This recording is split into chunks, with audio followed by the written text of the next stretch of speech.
Get ready for a mind-blowing journey into the past. Michael Langdon is back with more astonishing insights about the pre-flood civilization that existed before Noah's epic ark adventure. This era, known as antediluvian, spanned an incredible 1,656 years, from 4004 BC to 2348 BC, and was filled with remarkable advancements and famous biblical stories like creation, Adam and Eve, Cain and Abel, and the earliest human lineages. But beware, according to the Bible, this time was also marked by great wickedness and evil, ultimately leading to a cataclysmic flood that reset Earth's history. Historians have pieced together our planet's timeline using a mix of scientific research and the Bible's account, revealing an intriguing glimpse into the mysterious antediluvian world. Let's dig deeper into the fascinating antediluvian era. Did you know that historians have broken it down into two main chunks? The pre-Adamic period is all about creation, those first 5 days in the Bible when God brought the universe, earth, plants, and animals to life. Then comes the Adamic period, where humans enter the scene, up until the Great Flood. But that's not all. Geologists also used an ancient system of rock classification: primary, secondary, and tertiary. They thought these represented different stages of Earth's history, with primary rocks marking the beginning, secondary rocks appearing before humans, and possibly during a flood, and tertiary rocks coming after creation. As our understanding grew, we got more specific, dividing the secondary period into chunks like the Coal Era and Chalk Age, ultimately leading to the detailed geologic timescale we use today. Let's talk about an intriguing piece of history. The term antediluvian may sound ancient, but it actually stuck around for a while. People used it to describe the time when humans lived alongside those incredible prehistoric creatures we can only imagine today. Now, let's dive into some mind-blowing biblical concepts. You might have heard of the firmament, a structure created by God to separate water. But what is it exactly? Well, some folks think it's the ground, while others believe it's another name for our sky. And here's the cool part. The Bible also mentions lights in this firmament. Kind of like outer space, right? But wait, there's more. The idea of a water canopy above the sky led to something called the canopy theory. It suggests that when Earth was first created, it might have had a protective layer of water around it, shielding us from the sun's harsh rays and increasing our planet's air pressure. Mind blown, right? Get ready for some seriously fascinating ideas. So, this canopy theory took it a step further. It suggested that a lack of oxygen could have been behind those massive dinosaur extinctions. And here's what got scientists talking: dinosaurs had teeny, tiny nostrils, which made them super sensitive to air quality. They discovered that the air back then might have actually had more oxygen than what we breathe today. Can you imagine living in an environment where everything gets a boost of energy? People would have been turbocharged, running faster without getting tired, healing quicker, and maybe even saving lives like superheroes. It's crazy to think about, but theories like this propose that Earth was basically one giant oxygen chamber back then. And guess what? We're using similar oxygen-rich chambers today in medical settings to aid in healing. Talk about full circle. Now, some modern-day creationists have an interesting take on ancient weather patterns. They believe the planet wasn't getting its water from rain or clouds like we do now. Instead, it was all about a mystical mist that rose up from the Earth itself, possibly thanks to that protective layer of water surrounding our home planet. The possibilities are endless. Buckle up, folks, we're diving deeper into the canopy theory. If it's true, then before the alleged Big Flood, our planet might have been a real showstopper with super high oxygen levels and conditions that let plants go wild. We're talking enormous vegetation here. To test this idea, one scientist went all out and created an epic greenhouse experiment. He grew a massive tomato plant in an environment designed to mimic those ancient conditions, and guess what? The result was a bountiful harvest of gigantic tomatoes. It's like something straight out of a sci-fi movie. Now, let's shift gears to the coal layer debate. Some folks think it took ages for these layers to form, while others propose that they were created when Earth had more landmass and less water. It's a real head-scratcher. On top of all this, there's another mind-blowing idea. Could it be that there was actually an advanced civilization before the Big Flood? Maybe it was a small, but incredibly smart group of people who got wiped out by an asteroid. Some theories even suggest that survivors might have escaped to the mountains to avoid the impending doom, and eventually became the ancestors of various groups of people today. Talk about a crazy twist. Theories are popping up left and right linking several cultures across the globe to these alleged pre-flood survivors. We're talking about the Urartians from Mount Ararat, the Tuaregs in Morocco's high Atlas Mountains, Mongolia's mighty Mongols from the Altai Range, and even Bolivia's enigmatic Tiwanaku people. What's truly fascinating is that all of these cultures have stories passed down through generations claiming their ancestors came from high-altitude mountain valleys and lo and behold, archaeological findings are backing this up. Now, let's flip the script on what we thought we knew about our ancient human ancestors.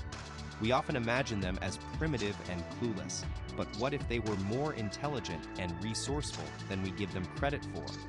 Did they indeed know how to harness their environment and create amazing feats of engineering using only the tools they had?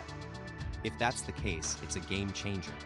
Our perception of human history might be about to get a major overhaul. You've got a point there.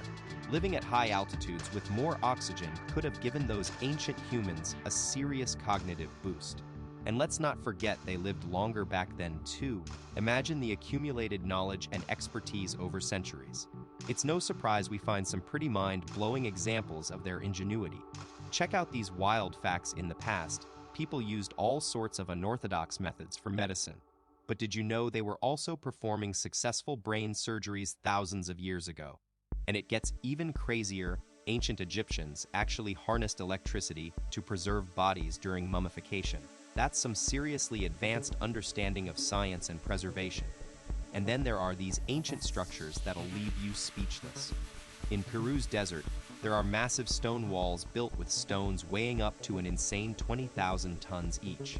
Something our heaviest cranes today can't even lift. It's like they had access to some kind of superhuman engineering prowess, or maybe even technology we've yet to discover. The sheer scale and precision of these constructions is a testament to the advanced knowledge of our ancient ancestors.